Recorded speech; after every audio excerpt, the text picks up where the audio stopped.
Глава Башкортостана Ради Хабиров с рабочей поездкой по Уфе. Отправляемся в микрорайон Инорс Калининского района к озеру Теплому. Концепцию его благоустройства должны утвердить жители. Озеро Теплое. Легендарное для уфимцев озеро Теплое. На самом деле это пруд-охладитель Уфимской ТЭЦ-2. Из-за обмена воды озеро не замерзает круглый год. А отсюда и птицы, которые на водной поверхности в самый лютый мороз. У Башкортостана грандиозные планы по благоустройству сел и городов республики. Но везде главные люди, их мнение. Проект обновленного озера Теплого и прилегающего к нему бульвара Баландина разрабатывали в первую очередь с учетом пожеланий горожан. Задача сложная – навести порядок, при этом сохранить экосистему.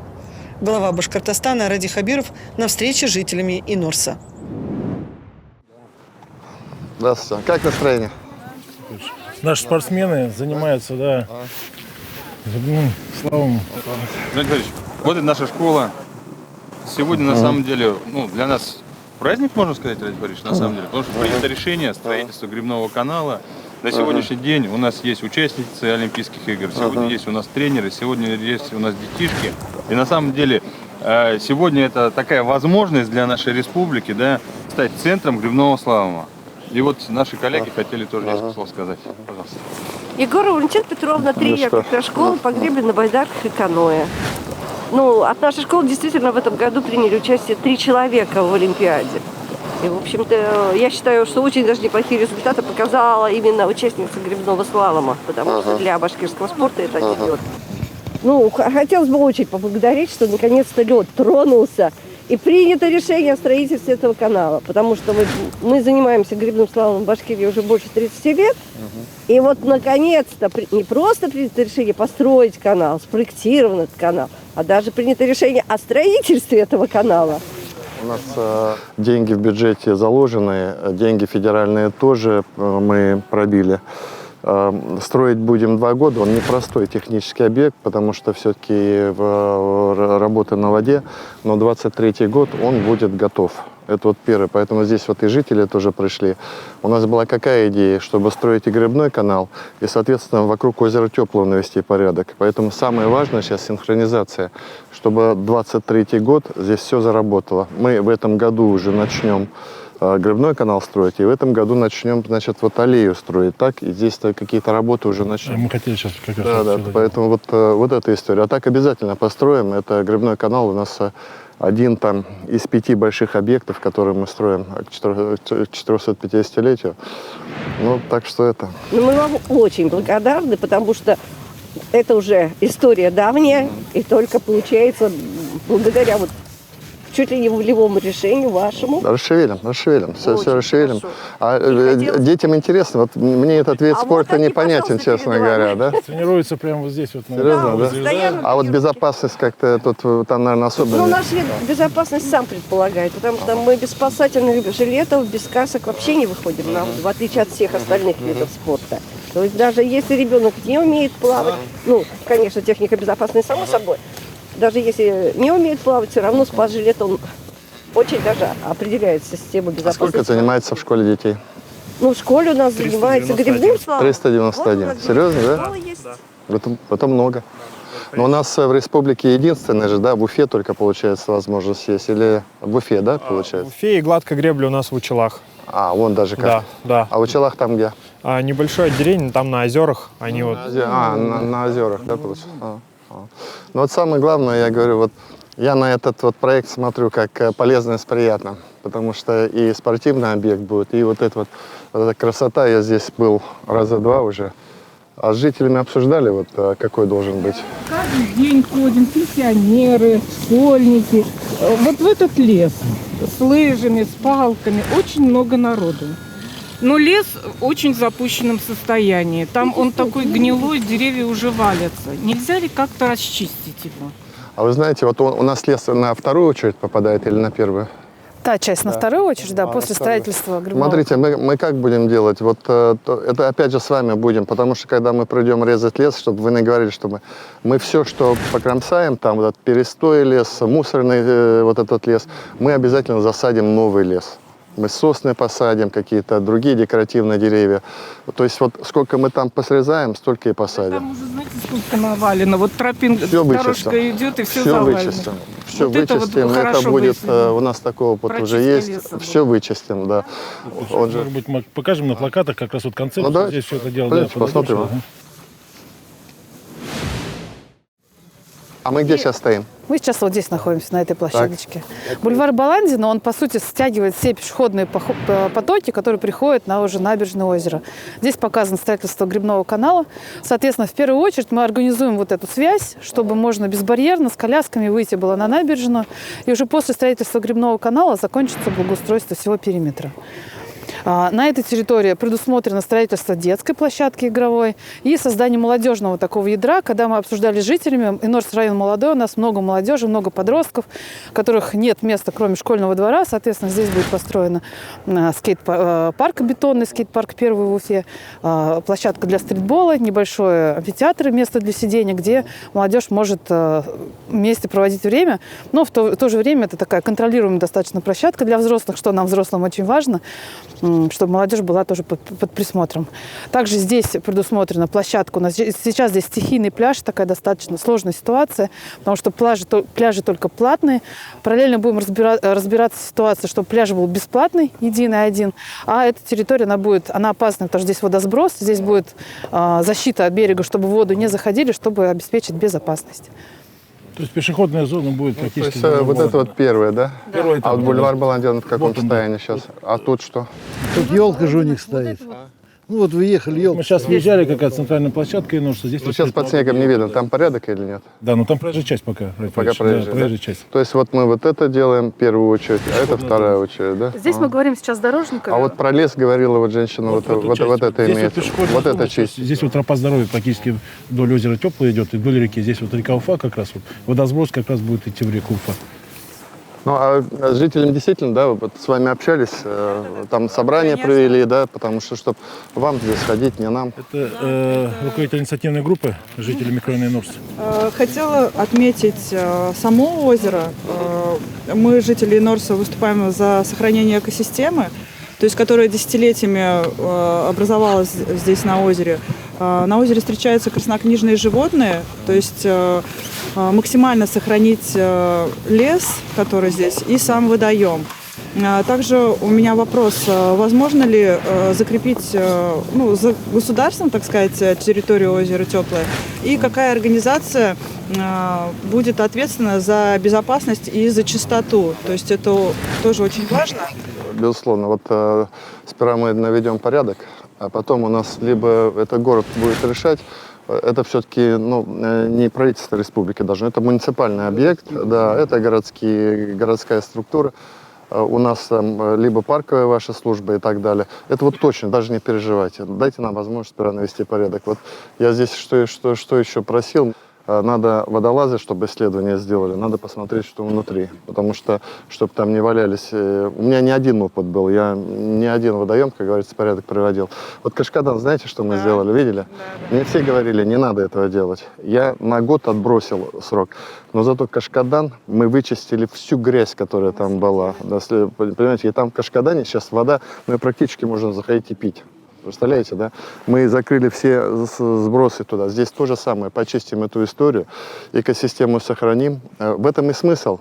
Это, по сути, в центре вот этих вот ваших домов появляется там уникальный объект. Тут большая сложная проблема, где, может быть, даже помощь общественности нужна будет. Я сейчас разбираюсь вот насчет этого. Что мне не нравится? Мне не нравится, если будут захваты, территория платная, то здесь мы не будем делать. У меня нет задачи зарабатывать на вас. Мы откроем обязательно бесплатный пляж. Если кто-то, допустим, инвестор, он что-то сделает такое, вложит деньги и кусочек захочет, мы ему дадим. Но в целом здесь будет бесплатный пляж.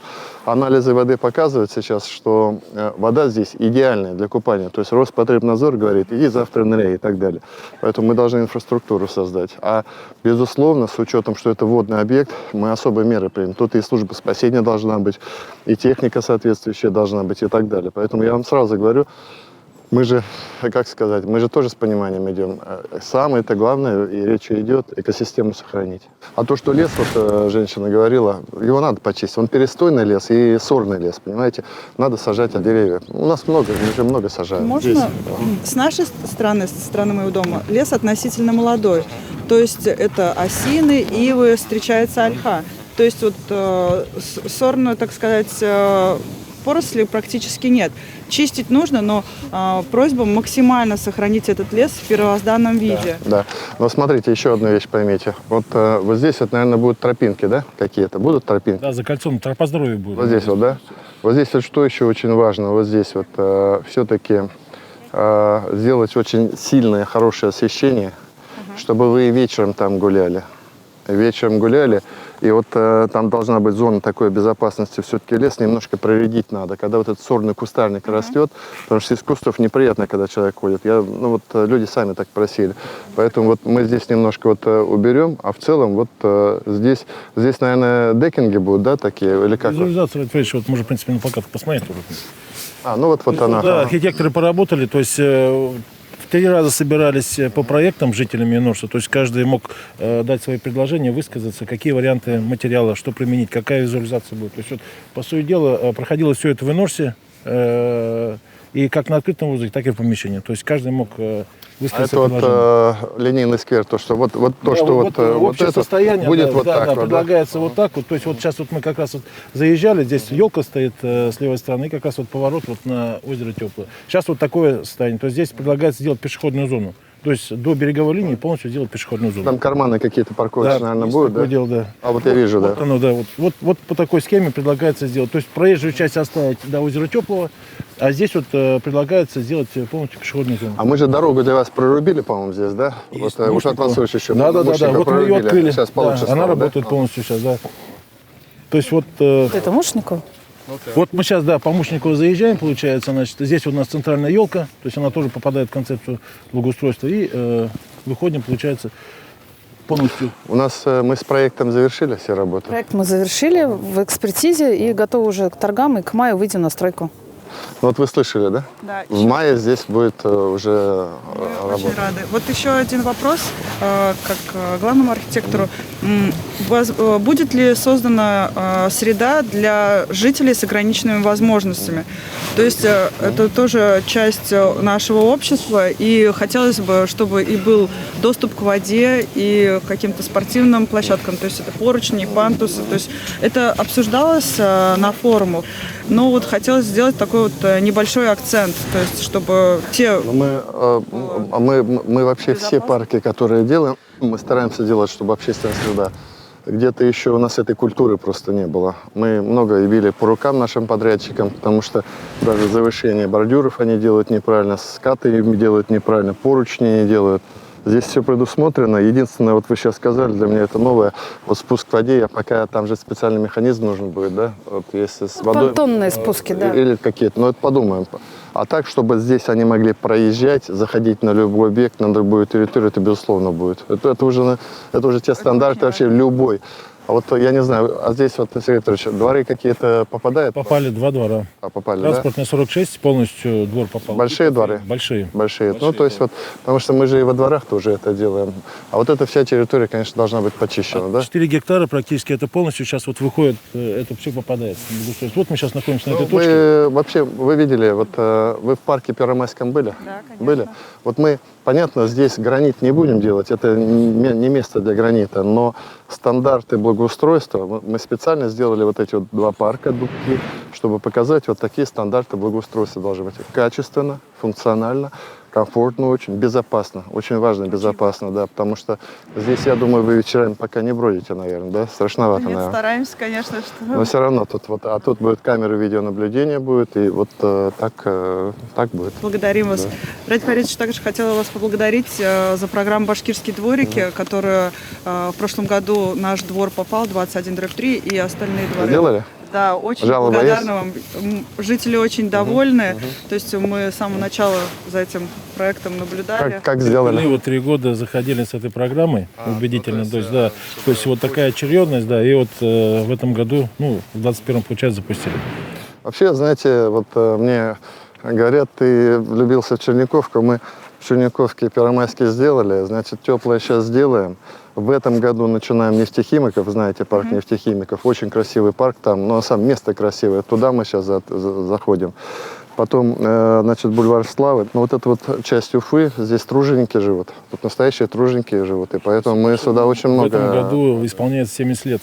То есть вот так ровно вот, да? в 52 году. Мы попросили сюда и программу, ну, видите, как мы же хотим к 2024 году вот Уфу почистить, вот полностью убрать старье все и сделать вот парки. Это вот только же часть работы, потому что, значит, ну, у нас, конечно, вот около шорт-трека, если силы накопим, да, Сергей Николаевич, нам бы еще бассейн там поставить один, да? Бассейн и стадион строителей. Да, и стадион строителей у нас в очереди стоит, так, чтобы детям, чтобы было заниматься. Так что Да, дети здесь, наше будущее. вот я думаю, вот у меня вот такая мечта, не мечта, так сказать. Раньше вот я был молодым, там студентом был, мы в Черниковку не любили ездить, а Инорс для нас было что-то такое, что туда не ходи, там бандиты живут. Нет, здесь... Мы любим свой район. Конечно, здесь. И школу вот мы сейчас, и школу хорошую сейчас вам сдадим. 1 сентября 1 сентября сдадим большую, огромную школу. Тут детей много, поэтому этот... я думаю, еще что... поликлинику. Поликлиника, да? Я про поликлинику пока не могу сказать, я посмотрю, потому что у нас программа есть поликлиника, но у вас здесь еще все-таки, ну, как ситуация более-менее. Мы сейчас вот в Затоне добиваем поликлинику. Договорились, это как ваш наказ возьмем, я приеду, сейчас с министром здравоохранения переговорю. Дома растут, и то есть жители нуждаются, конечно. Разрешите дополнить? У нас же вот этот объект, он в рамках проекта партии «Единая Россия. Городская среда». И у нас присутствует федеральный координатор, депутат Госдумы, который расскажет в двух словах. Он же, вы, наверное, Павел Викторович, как мэра еще, наверное, помните, да? Павел Викторович, скажете пару слов? Да. Ну, вообще городская среда в 2016 году, кстати, задумывалась. Это было как партийная программа, когда выборы в 6-й созыв были. Потом в 2017 году была она утверждена. В общем, вот коротко очень по городской среде. На сегодня у нас по городской среде благоустроено порядка 100 тысяч объектов вообще в целом по Российской Федерации. 100 тысяч. Из них где-то 71 тысяча это дворов, это вот самые востребованные. И порядка 25 тысяч вот таких объектов, как сегодня мы смотрим. Вообще государство вложило вместе с бюджетами субъектов и муниципалитетов 300 миллиардов рублей. Это вот программа на самом деле народная, потому что ни один вопрос без голосования, будь это двор или будь это вот такой большой объект, как озеро Теплое или парк Первомайский, не принимается. То есть это основное условие участия жителей в обсуждении дизайн-проектов, в условиях, какие Голосование было первое, когда на момент реконструкции парка Первомайский, парк Первомайский был на первом месте. Ну вот поэтому, да, у нас озеро Теплое и позже. Я же сам у себя проводил. Так в результате что мы приняли решение вот, в Розете? Мы посчитали деньги, этих денег федеральных все равно не хватает. И мы приняли решение каждый год, начиная с 21, 22, 23, 24, для того, чтобы привести в порядок все парки Уфы, выделяем по 1 миллиарду рублей. 1 миллиард вот только на парке. Вы думаете, мы же не только теплое делаем. Там Дема у нас там труженики. Волна, кстати. Мы Дему начинаем. Волну завершаем, наконец, в этом году. Но мы уже, я говорю, нефтехимиков. А Кашкадан, летом всех приглашаю на Кашкадан. То, что вы там увидите, вы никогда не видели, там точно говорю. Такого парка и такого водного объекта, и такого цвета музыкального фонтана, который мы там делаем сейчас, вы никогда не видели. Это будет настоящий праздник. А вообще по республике, вот, Рафик, республика вот последние 2 года вполне достойно смотрится. И программу «Башкирский дворик» мы делаем по 400, вот делали дворов. И где-то порядка 140 объектов общественных территорий делаем. То есть в этом плане мы в тройку входим, кстати. Я знаю, Павлович, у нас же вместе была идея, вот это мы как хотели. Я когда вот, заходил сюда на работу, и у меня инаугурация была, я на инаугурации там не шампанское пил, я объявил свой указ. То есть там есть мой указ, 310 называется. Я там написал, что к концу срока моей работы я должен сделать то-то, то-то. И мы договаривались, что мы должны были сделать 2000 дворов сделать. 2 года подряд из-за коронавируса мы немножко там не в графике идем. Но вот сейчас начнем, будем увеличить график. 2000 дворов это, ну, все 100% не сделаны, но самые убитые дворы все попадут. В том числе, вот я говорю, в Черниковке многие дворы делают. В Сипайлово мы очень много дворов делаем. Ну, практически, ну, Уфа огромная, она и так далее. По малым городам Мы тоже на первом месте 22 года. Да. По малым городам. То есть вот мы города малые тоже не обижаем. Но для малых городов есть программы федеральные, там конкурс малых исторических поселений. Мы там тоже побеждаем. И порядка 500 миллиарда рублей вот в этом году на это пришло. Так что если делить там наши деньги на человека, на душу населения, мы справедливо делаем. 1,5 миллиарда мы получили за Да, я это. говорю, справедливо все делаем и так далее. Мне важно было, что с вами посовещались, с вами посоветовались, Конечно, вы подтверждаете. Знаете, жизнь немножко, правда, как устроена.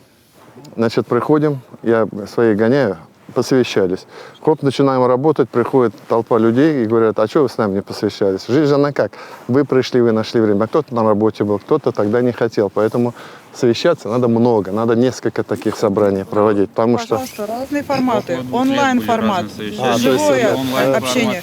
То есть Ну, кстати, платформу же запустили. в рамках этого проекта обсуждение было колоссальное. То есть полностью весь НОРС в курсе. Странички в соцсетях, чтобы каждый мог оставить свой комментарий, где-то что-то Да, в какое-то. этом Ну, это вот то, что проработали, мы когда вот пожалуйста. здесь были? 2 года назад были, да, я В тогда? 2020 году. В 2020 году мы были. Вот год с лишним назад были, да? 1,5 года назад. Все, вот начинаю выходить. Здорово. Я, Вот честно поэтому говоря, охота сказать большое спасибо этому проекту за то, что почти они предложили как скелет вот это все, и потом сказали ваши пожелания. И почти все пожелания, которые жители района говорили, они все учтены сейчас теперь вот в этом общем проекте. ну вот хороший будет объект, это я вам точно говорю. Сынорс, это как, сильно меня за автобусы ругаете? Но я первую задачу решил. Я имею в виду, там уфимцы жалуются иногда на меня, что я там начал транспортную реформу. Она очень тяжело идет. Почему? Потому что, я как всегда говорю, тут реально, по сути, я считаю, что был преступный сговор, когда маршрутные сети Уфы захватили люди, которые недобросовестно работали. Заходят новые автобусы, большие новые автобусы. Немного потерпеть, потому что, опять же, мы часть денег все-таки тратим на борьбу с коронавирусом, немножко из-за этого. Но вы видите, уже сейчас появились новые автобусы, нормально работают и так далее. Где-то, конечно, мы неповоротливы, но в целом, я думаю, в течение вот определенного ближайшего времени все будет хорошо. То есть автобусы нормально будут, да. Чтобы вы отсюда спокойно могли там вылетать и ездить и так далее. Потому что посмотрим еще. Если мы еще, вот, Павел Юрьевич, если поможет, у нас какие планы еще? Мы должны 3 моста построить и проспект Салавата Юлаева продлить дальше. Вот если мы проспект Салавата Юлаева продлим, это вот мои планы вот такие вот, где-то на обозримые, там, вполне понятные там, горизонты будущего. Поэтому надо немножко потерпеть где-то самим тоже контролировать все, что происходит. Мы-то стараемся отзываться на ваши любые предложения, поэтому так. Спасибо. Можно по транспортной культуре как раз хотел сказать, что эти парки Кашкадан и Теплая локальность очень хорошо, но нету мостов. 3 моста каких? Смотрите, арочный мост мы делаем раз. Восточный выезд мы в 23-м году в конце, реально, наверное, в 24-м году запустим. Считайте, появляется вообще шикарная дорога. Она выйдет на Галле, вот там мы уже начинаем строить, и вылетаете туда, соответственно, на М7. Вот, дальше створ интернациональная. Сейчас ищем экономическую схему, скорее всего, по концессии тоже пойдем. Один мост нам нужен вновь через Белую в районе Меги, потому что мы там делаем проект «Южные ворота». Мы будем вот Пугачева расширять, 4 полосы делать. Ближайшие 2-3 года, что я могу сказать, 4 года, уфимцы придется определенный дискомфорт испытывать. Почему? Потому что мы вроде вставку сделали вот эту на выезде, но мы, опять же, мы тут же сейчас закрываем арочный мост, то есть опять сужение произойдет. Пугачевку мы полностью закроем. И люди будут заезжать в Уфу там окольными тропами. Мы думаем сейчас, как это делать. Спортсмены как раз вот жители Норса идут вот как раз вот вокруг Теплого озера на лыжах вот. Вот они пошли. Да. Это вот как раз вот там. Это спортсмены, да? Не спортсмены, это жители. Это просто жители. Это жители. Да, пожалуйста. Вот смотрите, у нас население 80 тысяч в Норсе, а спортивного объекта практически нет. Ни одного нормального спортивного зала. Я лично обещал, что здесь будет маленький борцовский зал. Значит, будет. Дополнение. Просто в первую очередь канал, да, это очень хорошо, и уже благодаря вот этому каналу, этому руслу можно проводить российские международные соревнования. Но у нас же еще планировалась вторая очередь.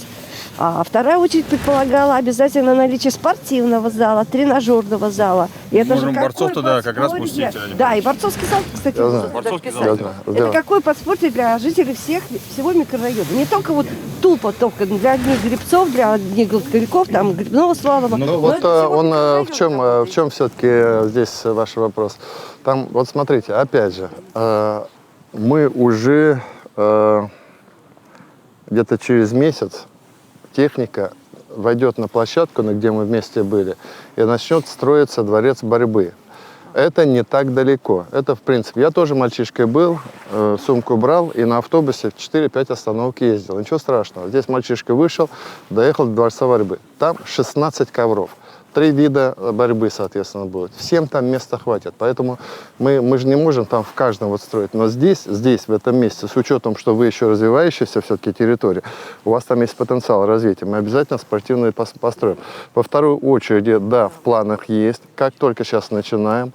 Вот сейчас вот мы перегруппируем наши какие-то деньги, которые есть. Ну, вы знаете, у нас же еще была встречи с президентом, мы обсуждали поддержку, как раз что там поддержка идет, вот уже софинансирование есть по дворцу борьбы и так далее. Кстати, по гребле, вы знаете, там тоже федеральное финансирование. Мы вообще сейчас вот начиная с марта, наверное, через каждые где-то полгода будем открывать новые спортивные объекты. В марте мы дворец гимнастики откроем, суперский дворец гимнастики, вы знаете, где построили, да, видели, наверное, да? Вот, поэтому через каждые там полгода, 9 месяцев мы будем открывать большой спортивный объект в Уфе. Вообще вот мы же говорим, вот и всегда с жителями я говорю, что мы можем вам дать, это нормальное, конечно, ЖКХ, с чем у нас иногда проблемы серьезные, мы с этим занимаемся. Вот. И, конечно, условия детям, дополнительное образование, спорт, ну, прежде всего, спорт, конечно. Они спортом занимаются, людьми становятся. Поэтому вот. А вам спасибо как тренеру, конечно. Вот, вам спасибо. Вам Нет, спасибо вам не спасибо. только, кстати, от жителей Норса, потому что вот ваши дети, они тоже занимаются в большом количестве. В основном сейчас именно гребным слалом занимаются дети и Норса. Конечно, здорово. Здорово. Оттуда Вот тоже здесь. подъезжают. Но главное, это дети и Норса все равно в любом случае. А так вот, опять же, когда дворы делаем, мы тоже стараемся там зону спортивную сделать. Либо хоккейную коробку, либо воркаут-зону, чтобы вышли и так далее. Сейчас... Для взрослых даже, то есть спортивные снаряды вот в нашем дворе, они есть, и они востребованы, то есть жители выходят и занимаются, то есть это все учитывается. Я, знаете, вот вам каждый раз говорю, жителям встречаюсь, там, 3 года назад, сколько было в Уфе детских площадок с мягким покрытием? Ну, штук 10, если было, я не знаю. Мы сейчас сотни их делаем. Сотни сейчас делаем. Было 22. 22, да? А сейчас вот видите, да, все. А сейчас это нормальный стандарт. Раньше там он когда... Ну, Ратович, тогда не было и горсреды. Это за счет своей денежки. Я не букор. Это как вот цивилизация развивается. Мы должны все-таки каждый год жить лучше. Каждый год улучшать вокруг нас жизнь. Каждый год чуточку вот получше, зарплату, чтобы повыше. В этом же разговор. Слава богу, у нас и экономика развивается. Так что ваши мужья и вы сами, чтобы еще без работы не оставались. Ладно, спасибо вам большое. Будьте здоровы. Все, спасибо. Все сделаем, то, о чем говорили, все сделаем. Ратович, ну, дошли руки уже и до озера Теплого, многострадального озера Теплого. Сюда, помните, приходили 1,5 года назад. Мы сейчас как бы наши все силы подкопили, деньги подкопили, проекты сделали. Поэтому все, как обещали. Мы же все, что обещаем, все делаем. Ну, сделаем? Сделаем однозначно. Уже в конце осени мы сюда придем. Здесь уже вот та часть, она уже будет другая. Спасибо.